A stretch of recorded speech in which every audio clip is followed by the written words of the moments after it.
to new or aspiring authors, what would you want to say to them? Keep going. That's like number one, is just keep going. I feel like that's fairly common. Like actually finishing it, even just a draft of a book, is so rare. But it is really like all about endurance. Hi everyone, and welcome back to our Writing Village. My name is Lexi, and today we'll be interviewing rom-com author Brianne Ritchie Cordova. You can check her books out in the links below. Hi Brianne. Hi, thanks for having me. Yeah, thanks for joining us. So I just have like 6 or so questions we can go over, and yeah, feel free to elaborate as much as you want, or yeah, whatever you want. That's dangerous to let me know. Okay, well, my first question was, since every author is, vastly different, I was curious what your process is for writing the book, like from beginning, like from getting the first idea all the way to the very end finished product. That is a good question. I feel like it's like changed a little bit with each book too, as I kind of figure out what process, like what parts of each process have worked best for me, and also like as my stage in life like kind of changes too. Mm-hmm. So like it Yeah. started out that I would just have like this entire Google Doc where I would just dump all the information I could possibly need, like characters with like appearances and characteristics and stuff like that. And it was those would get really long, but it was nice to have it all in one spot. And at like that stage of my life, it actually worked pretty well. But Nice. then I had kids. It doesn't work so well because I would do like a lot of my actual writing and drafting on my phone while I was like nursing my baby. And so I was like, well, I can't be switching between the Google Docs because I have to scroll back down. It was Yes. very inconvenient. So then I Doesn't just work on a switched phone. to like my notes app instead. And that's where like a lot of the major plot points that I know these things need to happen. And this Yeah. is like my brainstorming for how they're gonna happen. And then like the actual like character bios and stuff like that, so I can keep everything straight. Yeah. That's where all of that is now. Is in Nice. that notes app. Yep. And it functions much the same way where I'll like repeatedly reference it or write down new ideas there, but mostly it's just like constantly just thinking about it in the back of my mind, like while I'm Yeah. drafting, like, oh well, how are they gonna get to this plot point? Because Mm. I plot like a few things, but not everything, not even close. Yeah. It's like just enough to get an idea of like where I want the story to head, but then also like allows for a lot of creative freedom if it's not gonna go that way, because it never goes Yeah. that way. So- It's so true. Yeah. Nice. I love that. So before you start writing a book, do you kind of have a general like beginning, middle, end kind of in mind? Or is it like you sit down with one idea and then you kind of map that out? um, Mostly the second one, but a little bit Yeah. of the first, where I know I want a happily ever after. That is Yeah. non-negotiable for me. So like the ending, Good.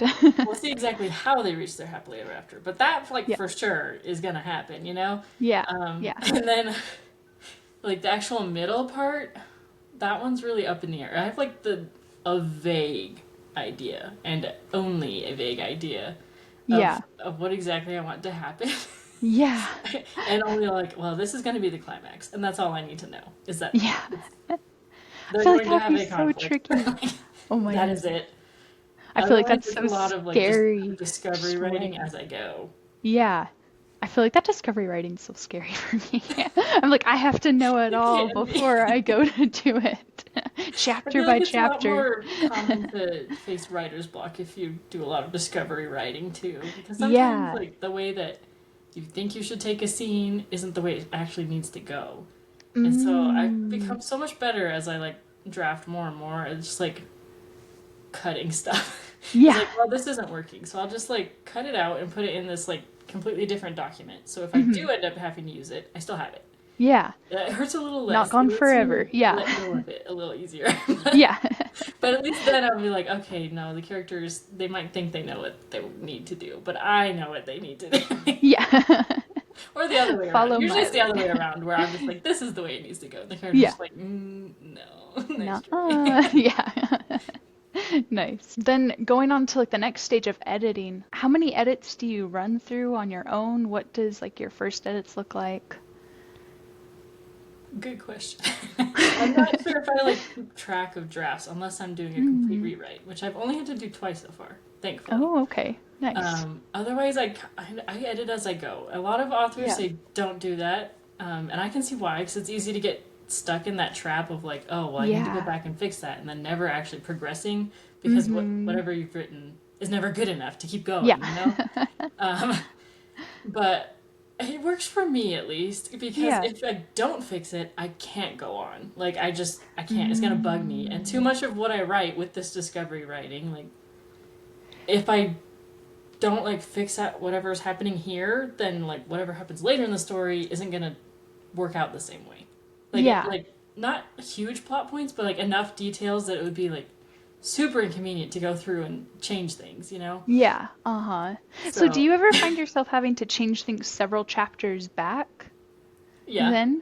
Okay, good. Sometimes I'll So do like that. when you edit as you go, like you'll sometimes go jump several chapters back Yep, and I'll like like edit that. start Okay. reading through like a few chapters back and be like, oh yeah, that detail changed, or like I should really bring in the setting more here. And so Yeah.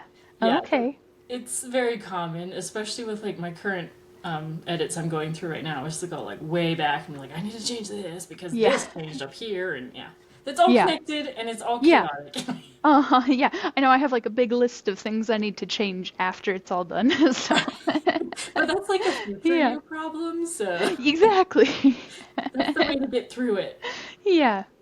I think a lot of people do get caught in that knowing when they can move on if they're editing as they go. So what do you do? How do you allow yourself to move on?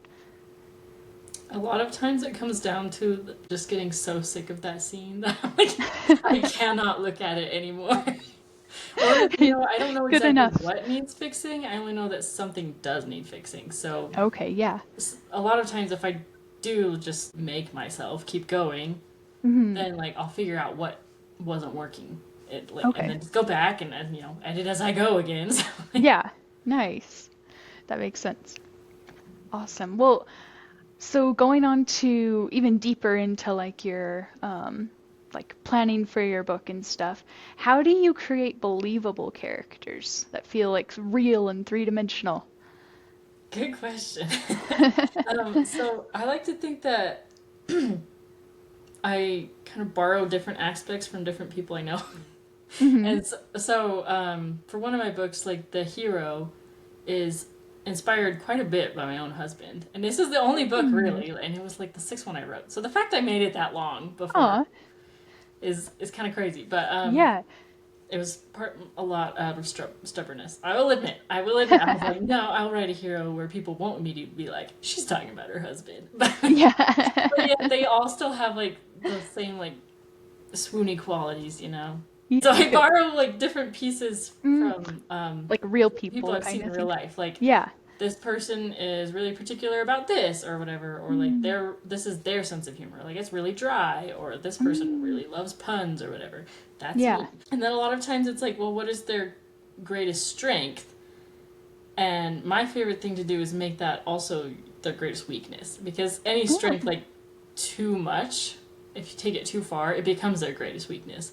Like ooh, say they're really interesting. compassionate or Uh-huh. really kind, then if that goes too far, they can be too people pleaser. Oh, You I know, too totally much of a saw that people in Cream pleaser. and Punishment, Yeah, right? exactly, Like, nice. exactly. Yeah. So that's my favorite. Is like not only is that believable because that happens to everyone probably, Yeah. but it's also an easier way than thinking about like to connect it and Hmm. yeah, instead of having like their greatest strength is they're great at the flute or something. Yeah, yeah. Yeah, Yeah, that makes it very believable. I like that. That's pretty cool. thank you. Nice. I never thought about using the same strength for also being their It was weakness, some right? writing advice. I think I saw on one of those like Tumblr text posts Oh, that okay. shows up on Pinterest. Works But I was like, super you know well. what? They're Nice. onto something here. Nice. I'm gonna do a little tangent to that question. How did you go about the process of creating funny characters? Because Is that I need being help with that. hilarious myself? Honestly, that's a great question.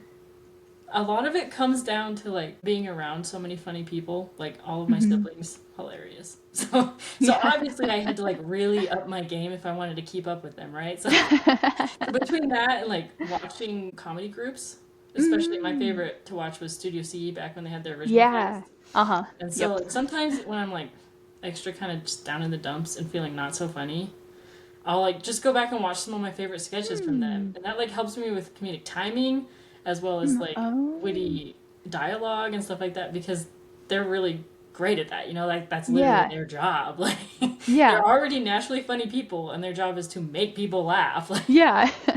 so, Nice. that's great for inspiration as well. Yeah. Yeah, and just like drawing inspiration from other creatives who are also funny, like other Mm. authors, and seeing like how they're putting a spin on this trope or whatever. A Yeah. lot of times, like your control over the setting helps a lot too. So, like in my Oh. book Cream and Punishment, as you know, Yes. um, the main character thinks her neighbor hates her. Yep. He, Yes. and so he ends up like offering to walk with her in the dark while she picks up this like Oh, that is my favorite scene donkey of the entire costume. book. Thank you. They were my favorite to write. Those chapters were my favorite. Oh, I was dying. Like, sorry, And it's explain. like Yeah. it's like just walking with her at night.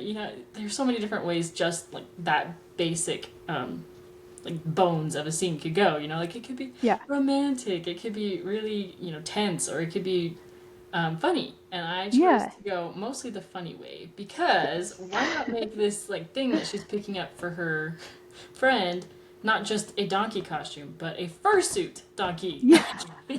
Because that adds a whole new level of Uh, like, well, this is not what I was expecting. This is a little bit awkward now. a Because little this bit. super hot neighbor who I'm convinced hates me, like all of a sudden he's been roped into something that neither of us were expecting. Yeah. And then like Uh, just the more absurd it can be, like the more potential mm, you have for funny commentary on it. So you're I helping like yourself that. out that way by bringing in the unexpected. Yeah. I once heard this rule of thumb that was like if you're ever debating between like what to do in a scene, choose the one that gives more emotion to your readers, Ah, right? And so that's always helped me a lot because I'm always like this or that. So that's a really I feel great like that point. was a really good example of that. No, well, That's thanks. super fun. I just like to Nice. entertain myself while I'm writing because I'm the one who's going to have to read it the most. So. Yeah, that's true. That is so true. You like start getting tired of it, I feel like, after so many readers. Yes, Uh, absolutely. Like I have to take that's a few months break after each book comes out because I'm like, I cannot look at this again. yeah. Like, I will set it on fire. Yeah. I love Yes. it, but also I hate it right now. Yeah. I was curious with like that scene, for example. Like, did you come up with it in your first draft, or is that something that you discovered later on? That was definitely a discovery writing thing. Okay. Nice. So, the Korean Punishment underwent an entire, like, complete rewrite, 80% brand new content before it actually released from, like, the Crazy. original draft that it used to be.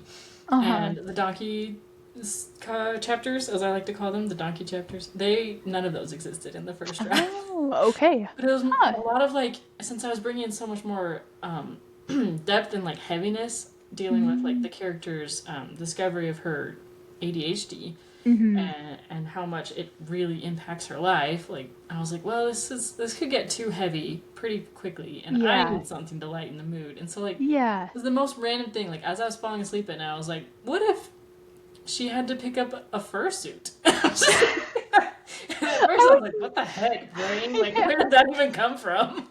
Oh, But then I was like, no, I didn't. You might be onto something. yeah.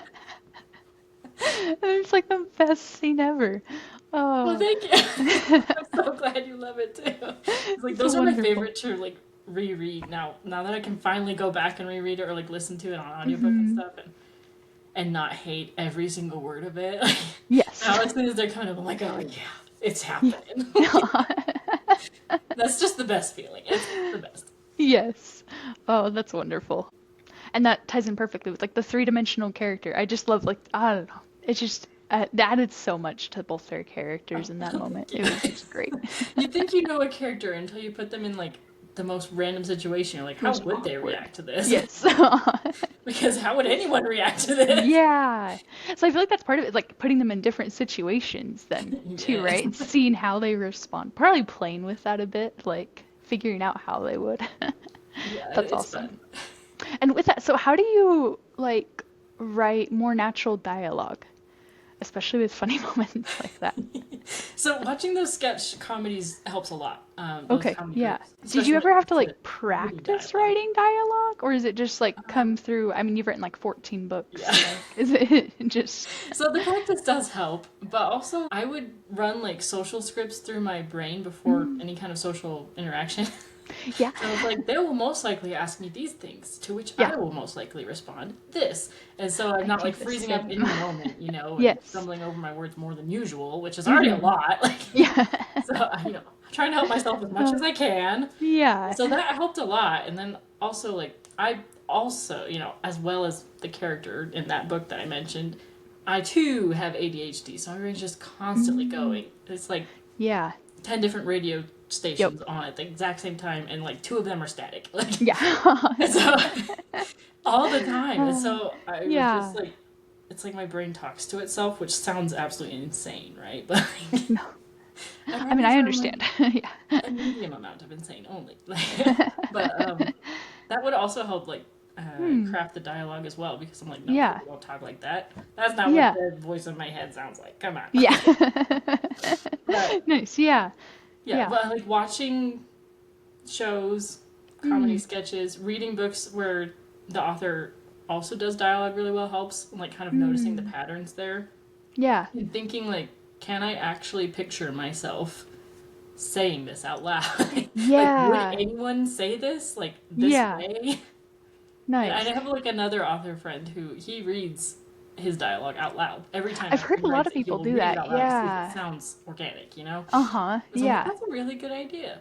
Yeah. So that Have might you also ever? work for somebody. Yeah. Yeah. That's so smart. Nice. Do you have any like tips that you've feel like you've learned over time? Oh, so a tip that I've like been leaning into more recently. That's why Mm-hmm. it's coming to mind. But is subtext. Subtext can be so powerful, and Mm, that's where the art of showing really comes in, yeah. because dialogue, that's what a person's telling you. Hmm.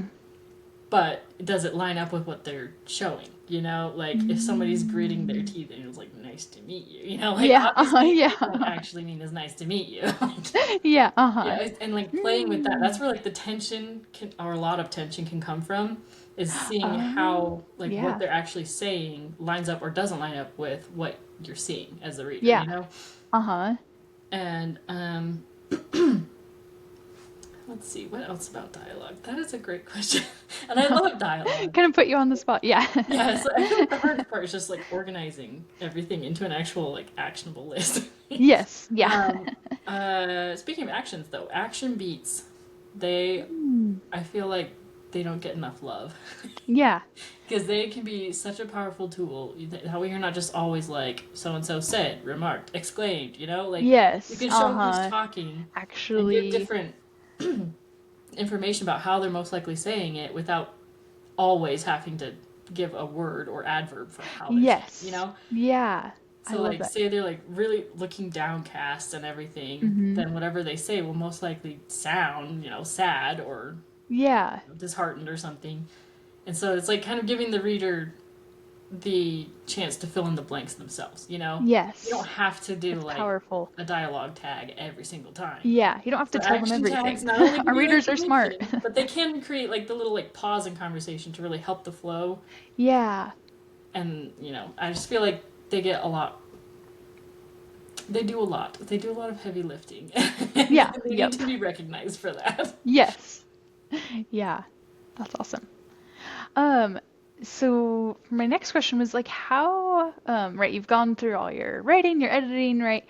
And what do you do as far as getting like feedback for your books? Do you have a system for that? How do you handle feedback that you get even like once you do publish? Like how do you handle all of that? That is a great question. Let's see if I can organize my thoughts. Yeah. So first, while I'm drafting, my sister is like my first alpha reader. She reads it as it's Nice. in the drafting stages.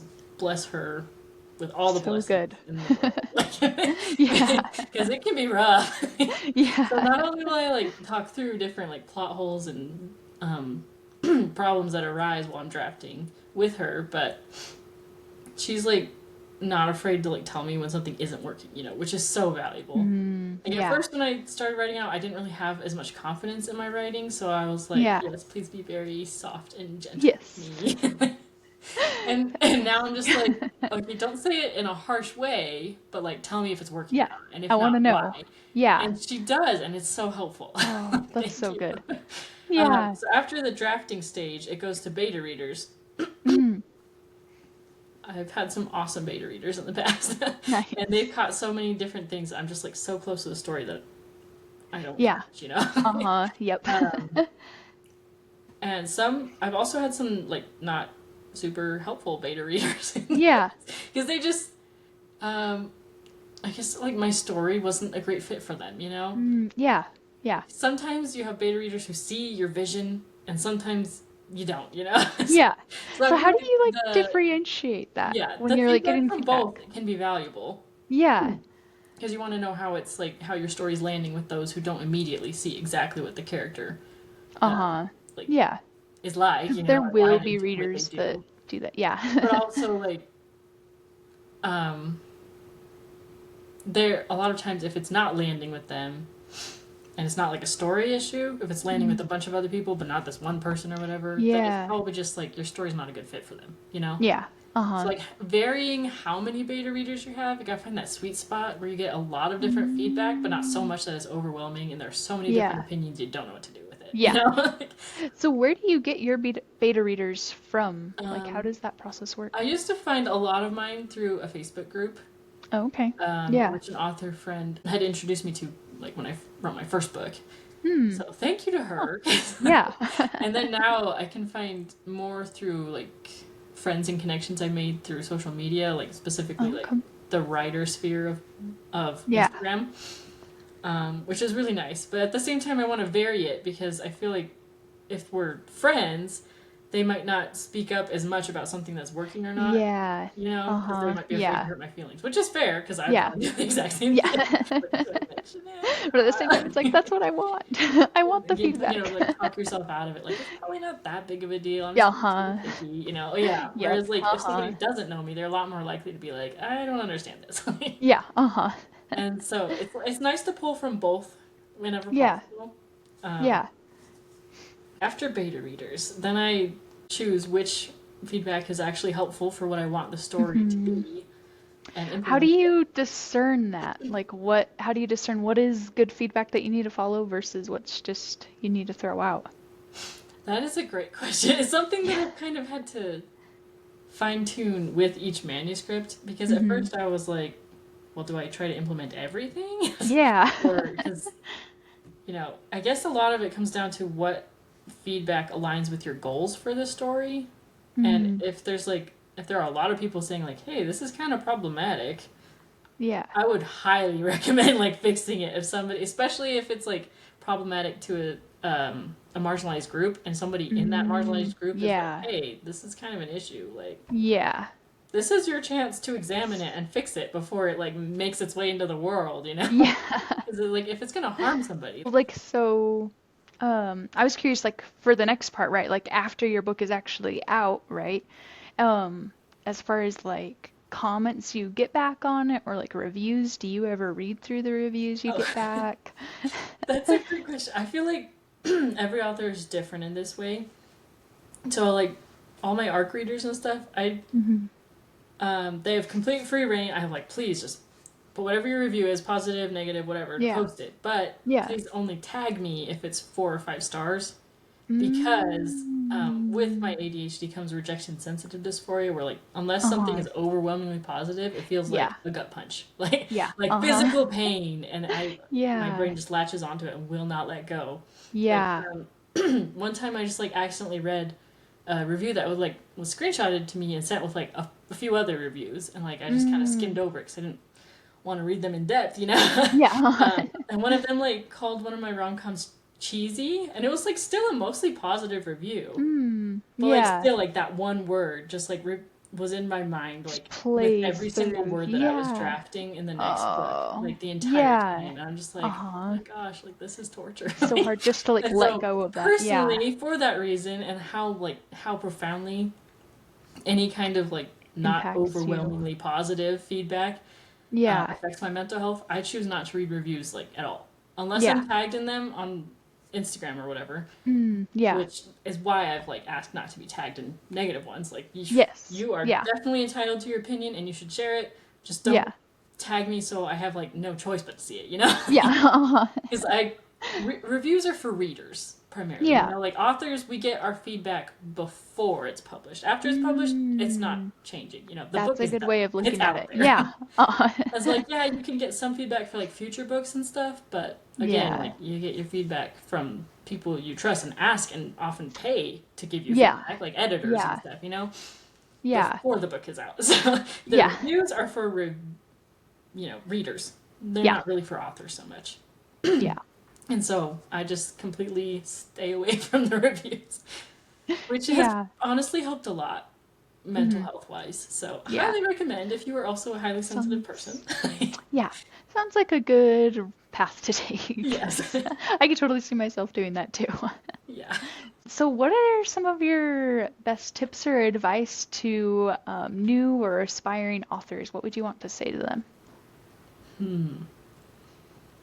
Keep going.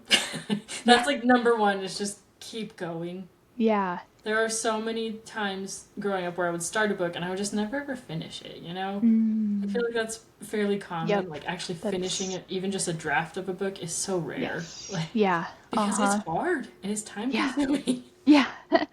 and it's hard. Yeah. Yeah. It And feels like so I'm running a marathon. Like, it is. It really is. just, It's yeah. like sprints for writing help a lot, but it is really like Hmm. all about endurance, Yeah. Yeah. like keeping yourself sustained to go to the Hmm. finish line, you know? Um, Yeah. so, like, not only just keep going, but like find someone in your corner. If it's not your family, I've Mm, been really, really blessed to have my family in my corner. Like, my yeah. mom and sisters, they've been like the number one fans from the get go, even when my drafts, in my opinion, from how much I've grown now, were kind of terrible. Yeah. My very first drafts ever, you know. It was, Yeah. not my best work compared to Hmm. now. But they Yeah. were still just like, I want to know what happens next. Like, you gotta keep writing, you know? Yeah. It's like having that support system helps so much. And if it's not your Yeah. family, it can be somebody, like, it can be friends, it can be neighbors, it Yeah. can be even like internet friends, you know? Other Yeah. writers who are excited to read your stuff, you know? And Yeah. they get it. They know how hard it is, and they're able to encourage you to keep going. So that's Yeah. like one of the biggest things is perseverance, and a support system. Yeah. And what was the last one? Oh yeah, like humility.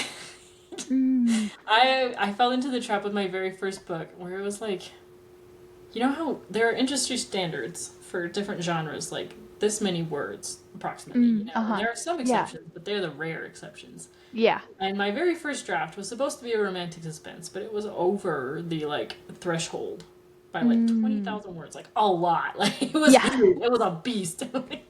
Yeah. And at the time I was like, no, every single scene is so vital. I can't cut anything. Mm. And now, like looking Yeah. back, I was like, I would take a chainsaw to that. Like, just, anyways, it was like, Yeah. a lot of times people would be like, oh, that's a lot for that genre. You know, if you wanted to be Yeah. traditionally published, which I was, you know. Yeah. um, Yeah. and I was like, well, there are rare exceptions. I'm clearly the rare exception. Yeah. I was not the rare exception. And just like kind of Yeah. accepting like this feedback, especially if Yeah. it's like given in a helpful way, but like Mm. there's a difference between like um constructive feedback and critical feedback. Like Yeah. critical just like tears you down, whereas constructive Yeah. is like this isn't working and this is why. And Yeah. like sometimes they'll give you advice on like how you can fix it, and sometimes they just leave it up to you to fix it, you know? Yeah. But either way, it's not like an attack on you Yeah. or the book Uh-huh. itself, just like Yeah. and being able to accept that, yeah, like maybe you don't know everything Yeah. and you still have room to grow. Yeah. uh, that helps a lot too. Hmm. And the Yeah. more feedback you get, the more experience you'll get, like determining what is helpful and what is not, you know? Hmm. I know. It just takes practice. That's all. That's all you can do. Well, give us a little bit more about you real quick, the books that you've written, the books that you're publishing, the book that, is coming out today, Oh right? yeah. Tell us more about that. Let's see. I primarily write romantic comedies because I love to laugh and I love romance. So seems like, the best of both worlds there. Yes. I've written quite a few. But the ones that are published right now, my debut, Cream of Punishment through Conquest Publishing, and then another one in the series following the Cream Punishment's main character's sister, is called A Labor of Hate. Those ones are super fun. They're full length, single point of view. And then I have a novella that came out today that's a romantic comedy, fairy tale retelling, which is so Yay! fun. It was my first time writing dual point of view in first person, and Mm. it's so fun. I feel like after I'm done with the series that's already in single point of view, I'm only gonna do like dual point of view from here on out. Yeah. Because it's so fun to know what the guy's thinking too, Like Yes. it might not be realistic in your real in real life, because obviously you can't read minds. But that's Hmm. what fiction is for. That's why we read it. Exactly. Yes. So that one that came out today is called The Redo. It's a Little Red Riding Hood rom-com retelling where Nice. Red used to be childhood best friends with the wolf until he broke her heart. And now, years later, they run into each other again because he's interviewing at her company to be her assistant without knowing it's her. So he has no idea it's her until he walks in and he's like, oh no, I'm so screwed. Oh, I'm excited. He doesn't really have any other options. So she's like, this is the perfect chance to kind of make his life hard. And he's like, this is the perfect chance to apologize. So these two conflicting goals, except they're not really that conflicting, of course. Yep. Anyway, it's super fun because she has to find a fake boyfriend to fulfill her grandma's dying wish. And who should volunteer but this assistant of hers? Perfect. Yeah. Yeah, it's Nice. lots of fun. It's a quick little read, but nice and heartwarming because I feel like Yeah. the world can get so heavy so fast. Mhm. That's You what just we kind need of need an rom-com. escape for a few hours, so. Yeah. I didn't even know that I loved rom-com, and then I read your books and I was like, oh, this is my new favorite thing. Thank I had you. no idea. Accomplished. So anyone who wants to try out a new genre, definitely try Brianne's books because this is super, super fun. I was just, yeah, if you just need a laugh, Yes. yeah, the I feel best. the 90s had it was the golden age of rom-com movies, especially with Sandra Mm, Bullock, yes. Uh-huh, yeah. rom-com queen. But I feel Yeah. there's finally starting to become there's finally a comeback in the book sphere for Yes. rom-coms. Yeah. And so I'm like, it's our time to shine. Yes. Anyway, That's so I exciting. love You're writing perfect. rom-coms. And I also Yeah. write urban fantasy. But Yes. I'm that so one's super excited fun for too because I can that one put to a come lot out. of the rom-com aspects, but also Mm, in a more magical setting with yes. magic, Uh-huh. It's it's really fun. But it's also it can get darker a lot faster, Well, Hmm. obviously Yeah. a lot darker than a rom-com because that's a rom-com. Yes. Yeah. But, it's really fun. And Yeah. my first urban fantasy book is coming out in February. Ooh. Yay. I'm Yay. terrified because it feels like debuting for the very first time all over again because it's a whole other Yeah. genre. But on the other hand, I'm super excited because of all the books Yeah. I've written, this one is the one that I go back and reread the most. Just Yeah. for fun, not Yeah. because I'm doing edits, just because I enjoy An it so much. So I'm exciting, I'm really fun. hoping, that other people will love it too, but we'll see. Yes. Oh, I'm sure they will. Nice. That's awesome. Was there anything else you want to say to our listeners or those watching? Thank you for listening and for giving books a chance. And if you are Yeah. a writer or inspiring author in any way, keep going. The world Yeah. needs your stories. Well, thank you, Brianne. You guys can find her books at it's your author pen name is just Brianne Ritchie Cordova, right? Mm-hmm. So, Yep. And then my yep. urban fantasy pen name is VR Cordova. Thank you, Brianne. We'll see ya.